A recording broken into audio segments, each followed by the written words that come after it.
आदरणीय दर्शकबिनहरू सबैलाई नमस्कार। नवरत चापागाई युट्युब च्यानलबाट तपाईहरुलाई हार्दिक स्वागत छ। 2062 सालको यो कुशे औँसीको महान चाड छ। आमाको मुखेर नमस्कार दर्शकबिनहरू। म आज मेरो आमाको मुखेर दिनमा म आमालाई चाहिँ छोराले केही उपहारको रूपमा यहाँ दिँदैछ। अब यहाँ चाहिँ नि अब छोरीले पनि मुखेर्दैछ। पनि मैले आफ्नै आमा सोचेर हैन आएको छु। म आफ्नै आमा ठान्छु।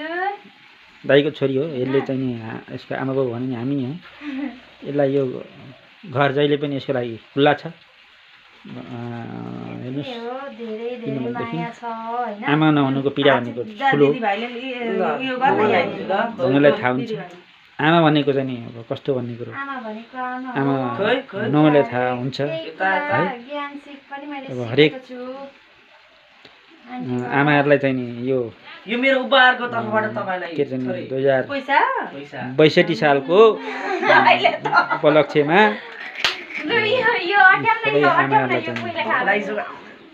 नमस्कार। हामीले चाहिँ केही दिन सकिनौँ हैन। अब यही हो फुटी सुटी अब कुनै दिन भएछ भने ल्याउला। अहिले चाहिँ मैले खाना भनेको केही पनि हैन। सबैभन्दा ठुलो कुरो हैन। ल आमाले चाहिँ छोरीलाई दिएको उपहार।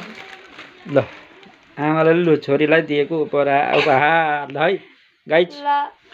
छोरालाई कम भएछ क्या। छोरो भनेको बिस्तारै कमाउँछ। छोरी भनेको अर्काको घरमा गएकी हो बिचरा। छोराले हापा पलाले नि आज औँसीको दिन भएर यो आकी हैन। यसलाई चाहिँ कति आउँदो छोरो भनेको सधैँ साथमै हुन्छ। ल भन्दै यो औँसीको चाहिँ नि 22 साल कुशे औँसीको सबैमा आमाहरूलाई शुभकामना भन्दै यो भिडियो बन्द गर्दै सबैलाई हार्दिक धन्यवाद दिन चाहन्छु। जय होस्। शुभ